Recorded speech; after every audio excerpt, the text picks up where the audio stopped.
Hello and welcome, and we are back with another episode on an analysis for The Last of Us Season 2. I finished watching the last episode that was available, which I think was episode 7, Convergence. Yeah.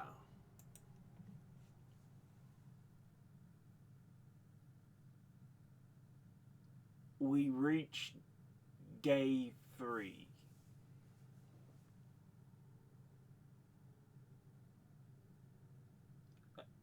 of Ellie and everyone in Seattle. And yeah, a lot of character interaction.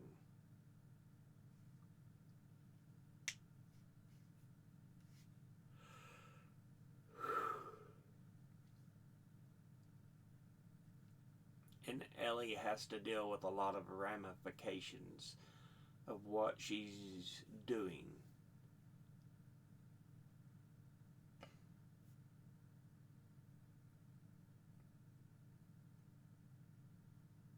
It's getting good. We begin the episode more or less with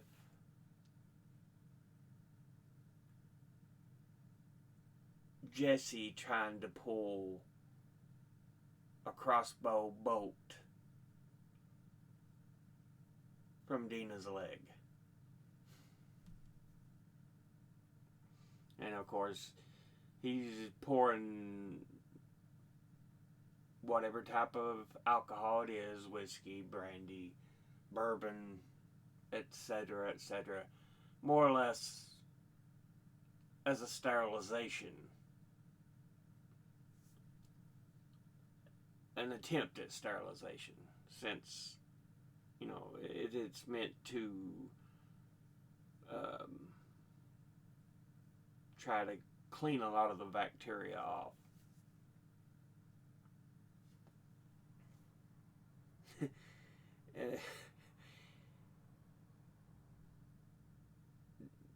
Dina's fretting about it, and he's like, "Would you just shut up?" They kind of have that moment, and it's like he pours the alcohol back over and hands the flask to her and says, "Drink it. It'll make you feel better." She's like, "No." And I think in that moment, it clicks in his head. There's a reason she don't want to drink this alcohol.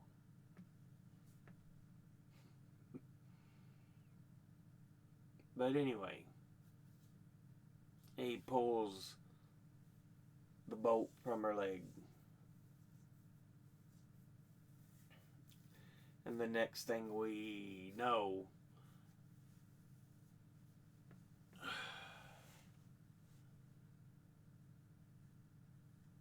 Ellie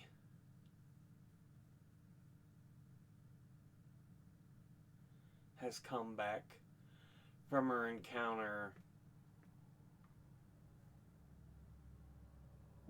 with the one person where she left them to get infected. Left the infection to set in after she acquired the information she wanted from her.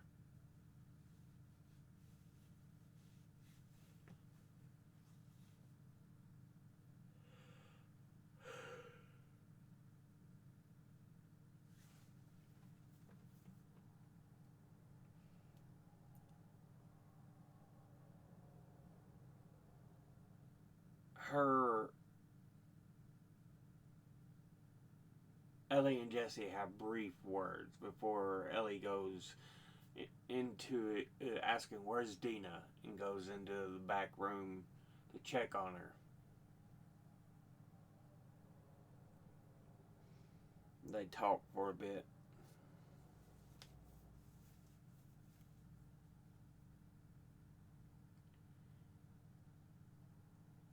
And Dina can tell Ellie's got some wounds on her back after she's turned around for a moment. And she tells her, "Come over here, sit down." And has her take her shirt off and start applying the rag to Ellie's back, trying to help clean her up a bit.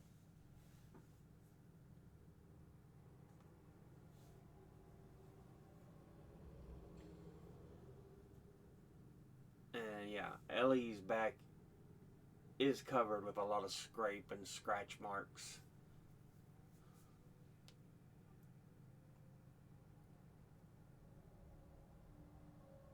But Ellie tells Dina about leaving the girl to turn because Dina had asked, "Did you kill her?" And Ellie goes, "No."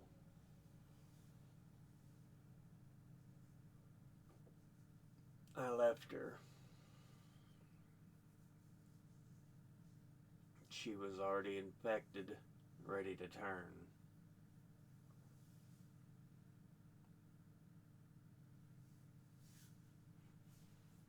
So yeah.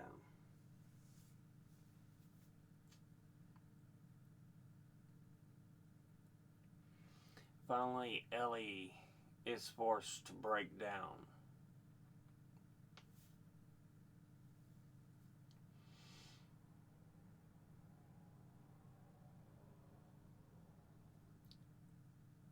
And tell Dina,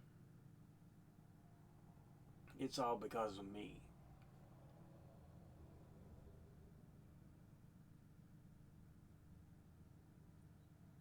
And Ellie explains how she apparently had the potential to provide a cure. And Joe had took her to the Firefly's base so they could produce this cure, but it turns out it wasn't going to leave Ellie alive. And Joe, out of anger, kills everyone there, including the doctor, who she explains was Abby's father.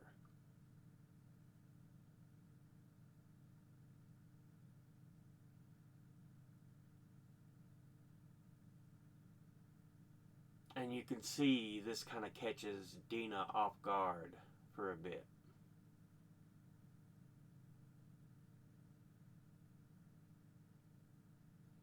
I don't know if she really knows how to process it or not, or if it's just such a shock to her, but yeah.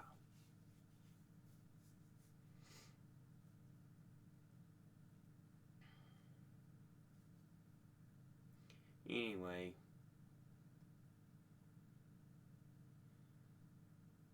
Ellie leaves Dina to rest and walks out it back to the front room of the theater that they're hiding in, staying in, and they're packing up to go on reconnaissance to find Tommy, since he had come with them, but he's missing. And Ellie turns on the radio and they hear about a sniper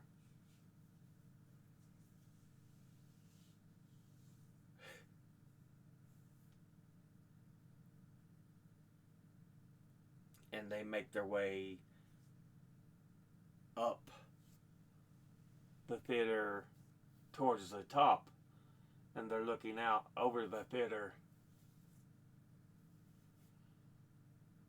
in the distance, and you can hear the gunshots because WLF, it's supposed to be like a WLF radio she's listening to, but it says, "Pinned down, there's a sniper."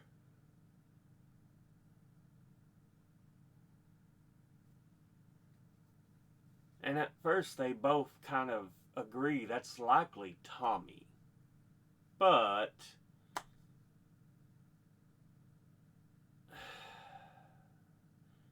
it's here that Ellie and Jesse kind of have some serious words that conflict with one another.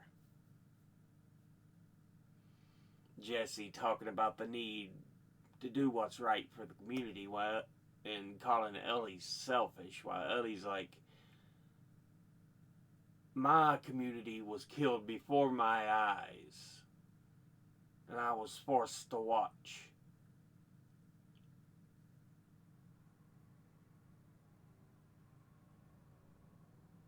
And yeah, it's it's a tense moment.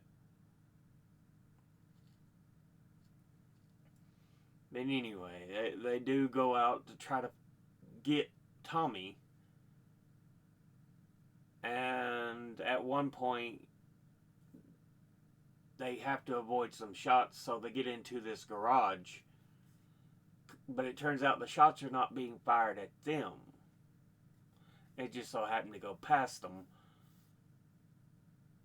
But as they're hiding in the garage, they see what was going on. This young Scar boy was surrounded by some WLF members with guns and in gear. They drag him off. Ellie and Jesse watch as they drag him off. Ellie wants to interfere, but Jesse stops her, which is the common sense thing to do.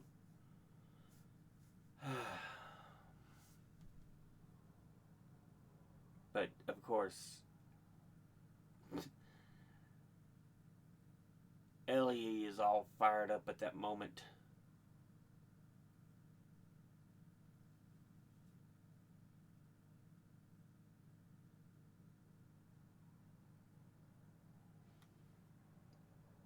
But while they were on the roof, it becomes clear to Ellie the words the woman she first killed was talking about beneath the wheel,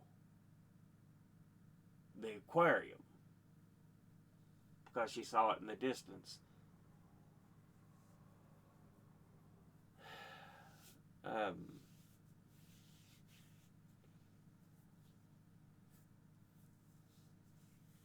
So Ellie and Jesse are moving out again from the garage they hid in.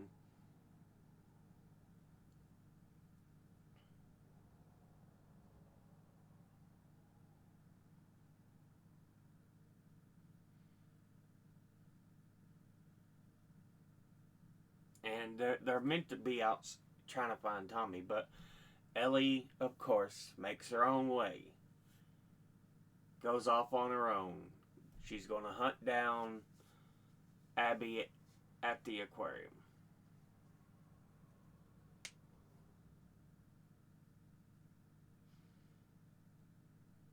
So her and Jesse have a tense split. Jesse goes off to find Tommy.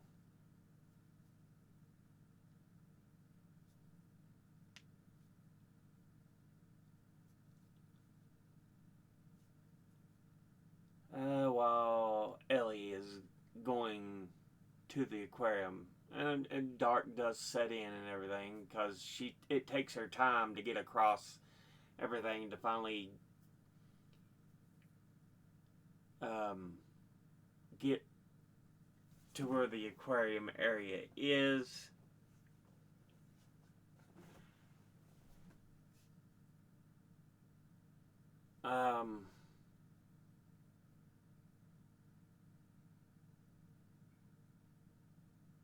But before she can do anything, she sees some people up ahead moving about. And she's about to shoot at them when a bunch of lights click on. she ducks back down and watches, because what it is, it's a number of boats with their lights on.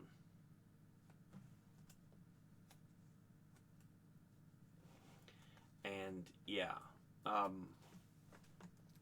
she stops to observe what they're doing.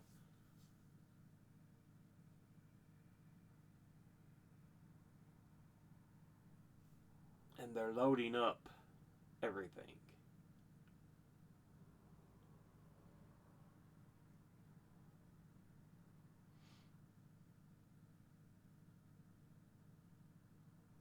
Now, a little earlier, we have flashed back to the WLF themselves preparing for this moment, because they're getting ready to try to take the war they're having with the Scars to the Scars. And so that's why there's all these boats with the lights and everything.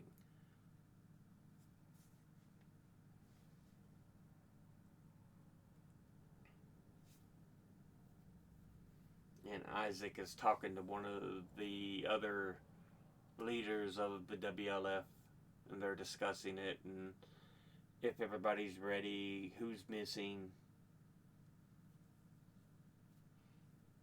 But yeah, they have prepped an assault upon the Scars.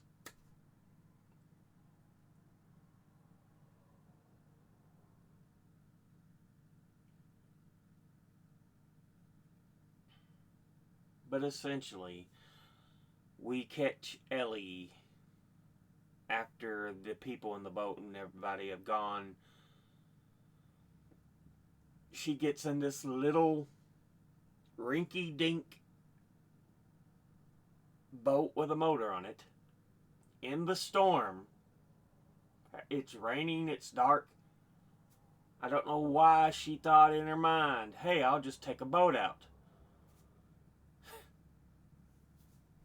I'm like, you know this isn't going to go well.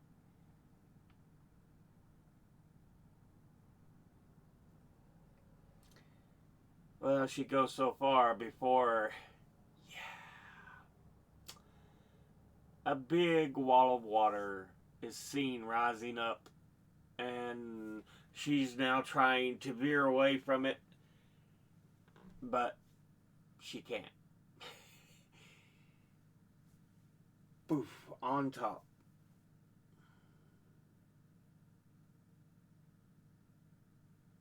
Next thing we eventually see is the boat has come upon land a little bit, and she's crawling upon the same beach trying to get up, having trouble,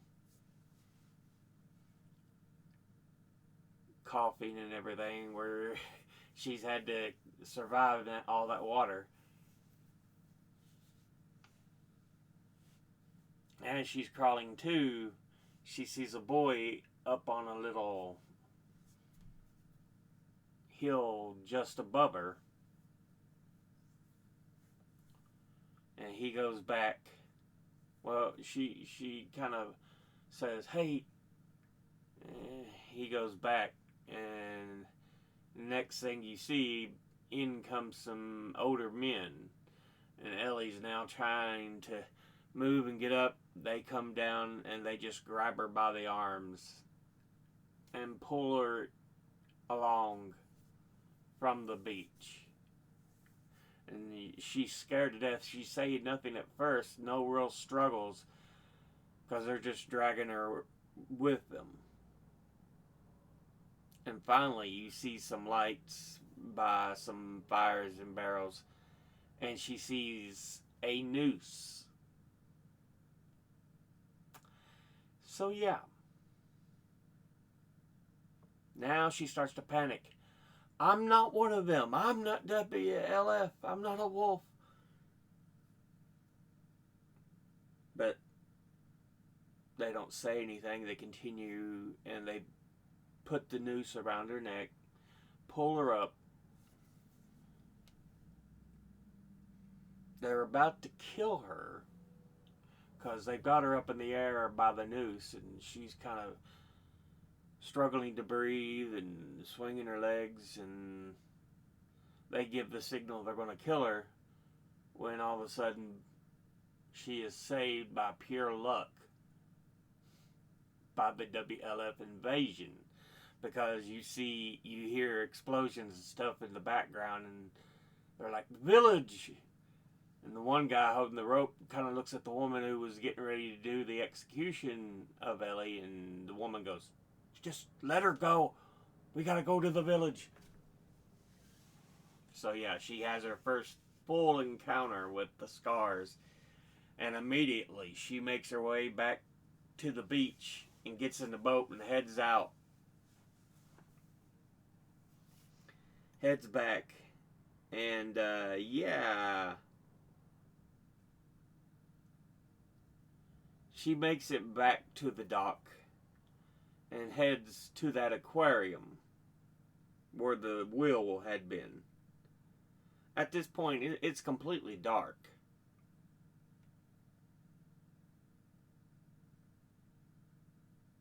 And she makes her way through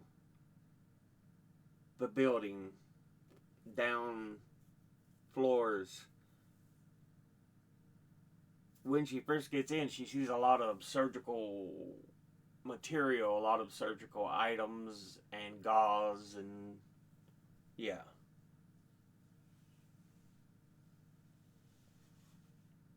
But she goes on down, makes her way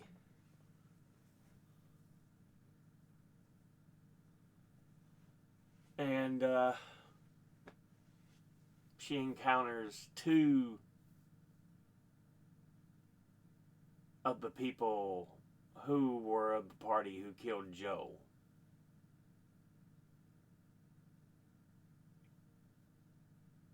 So yeah. And she's holding a gun at them, threatening them.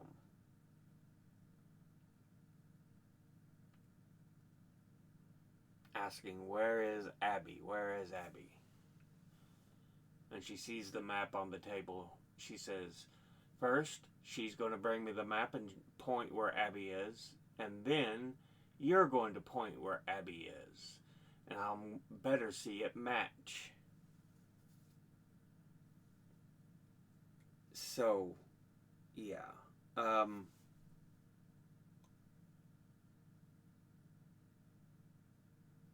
She's counting down that she'll shoot them if they don't go ahead and do it, and they're like just they're trying to get her to calm down or talk. Say, okay. And finally, the man's like, "Look, I'll show you the map. I'll show you where she is." And Ellie's like, "Slowly." He goes, "Slowly." He reaches over like he's going to get the map. Then he reaches under the table for a gun, but Ellie knows, she sees it all too quick and fires. And so she shoots him through the throat, but there's another shot. Now it's hard to tell what happens, if it's a ricochet or what. But it hits the woman. And eventually she slumps to the ground, but she's still alive. She's like, get in here, get over here, help me get this out. Because it turns out the woman is pregnant.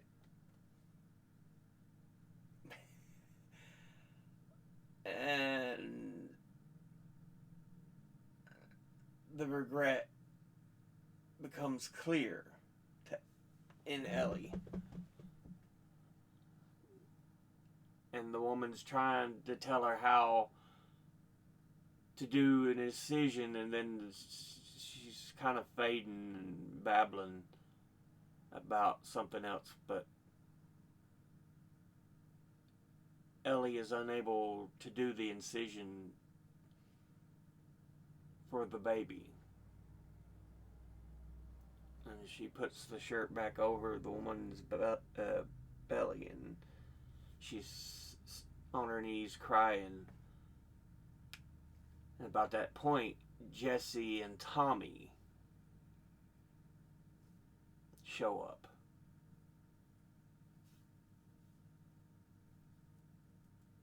And they see her sitting there.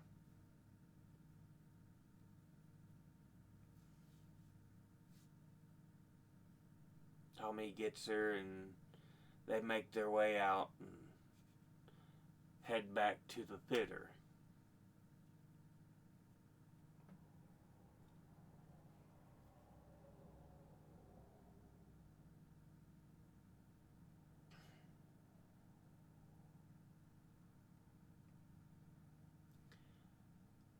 Back in the theater,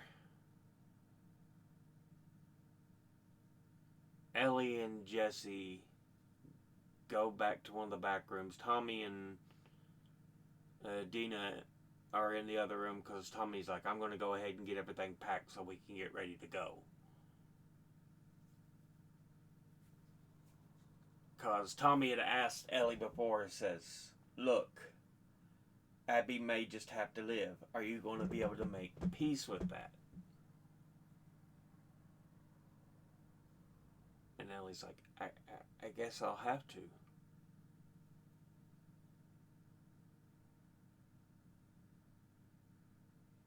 And Tommy's like, alright, I'm going to go pack everything. So while he's out there with Dina in the front room packing everything, Jesse and Ellie are talking.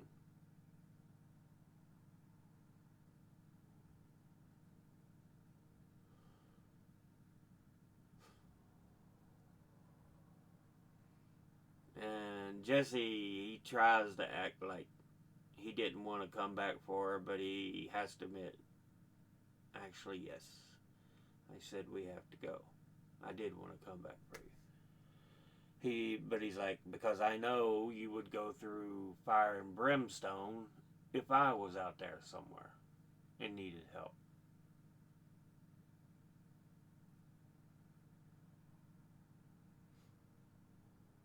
Ellie kind of smiles and she's like, thanks him. But about that point, you hear some noises and a couple of gunshots. They grab their weapons, head towards the front, and open the door. Jesse's shot immediately. Ellie goes down, hiding, and Tommy's like, it's clear he's been shot. He's laying down, gripping, I guess it's a leg wound, but yeah. Abby's holding a gun. She's like, throw your weapon down. Come over here. And she's kind of shocked to realize it is Abby. Or it is Ellie, who she let live back in Jackson.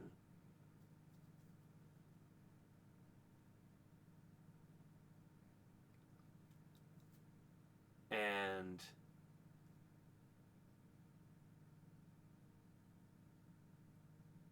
she's like, Ellie's like, please don't hurt him, please don't. And Abby's like, they killed my friends. And Ellie's like, no, that was me. They had nothing to do with it. Abby's like, I let you live. And she's pointing the gun at Ellie, and you hear a gunshot, but it goes black. And you hear the ringing as if it was from the gunshot. But next thing you see, Abby is asleep on this couch. And she gets woken up. She has a book on her stomach where she's been reading.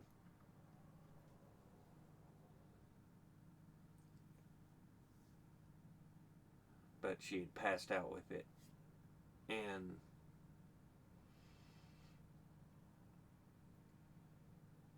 yeah.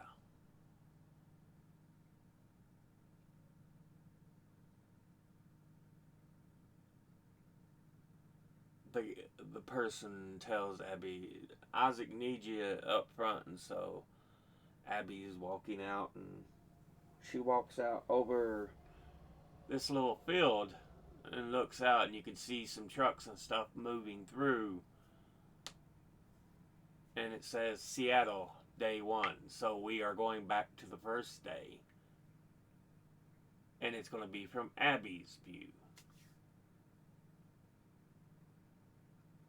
Which, if you know anything about the game, which I still haven't played, but I know a bit about it because I've seen some of the stuff. I know they do go back and replay some of the events from Abby's view because it's supposed to be both their stories, essentially.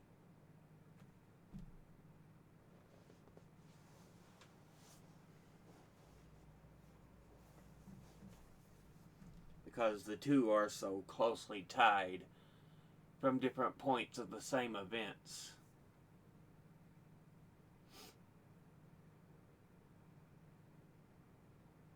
But yeah, that's more or less an explanation of how that episode would go. So I think we're going to see season 3 start off with Abby and her point of view.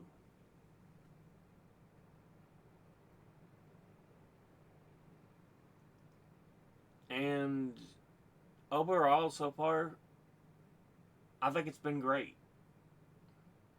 It really has. It's been an enjoyable watch. Um,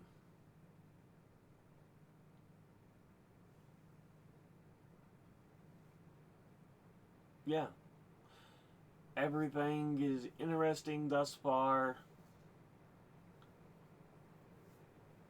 I thought the last episode did a great job in further cementing how close the relationship between Ellie and Joe were as a father-daughter type relationship. But that her finding out the truth kind of really split the relationship, but even so, she's still going out of her way to find her surrogate father's killers.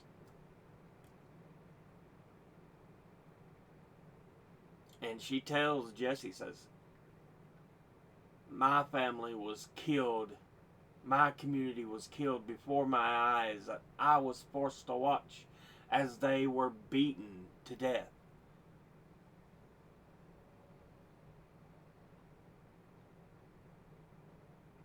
So no matter how disappointed she was in the lie, she still clearly loved Joe as a father figure.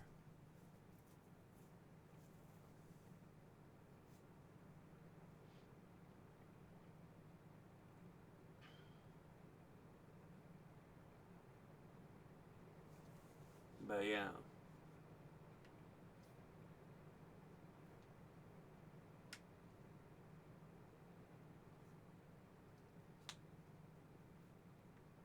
So Ellie, Tommy, Jesse, Dina were all getting ready to leave, and Abby catches up with them.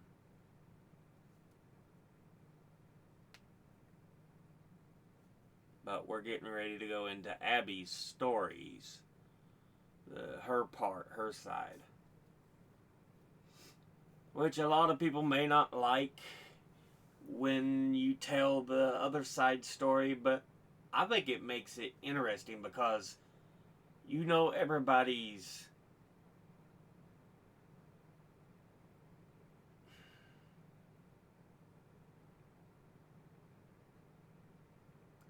reasons they are doing what they're doing. Because as much as you may want things to be black and white, one side good, one side bad, life does not work that way.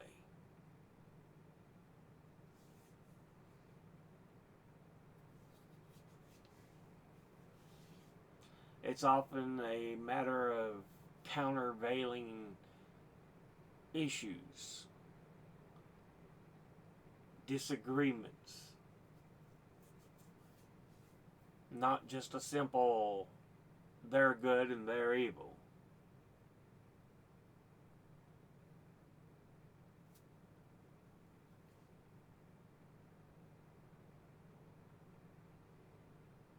But yeah. We'll go ahead and end this episode here. As always, educate thyself. Think, read, study, learn. Someone tells you something you have trouble believing, ask them to cite their sources. Thank you for watching. I'll see you all in the next one. Until then, later.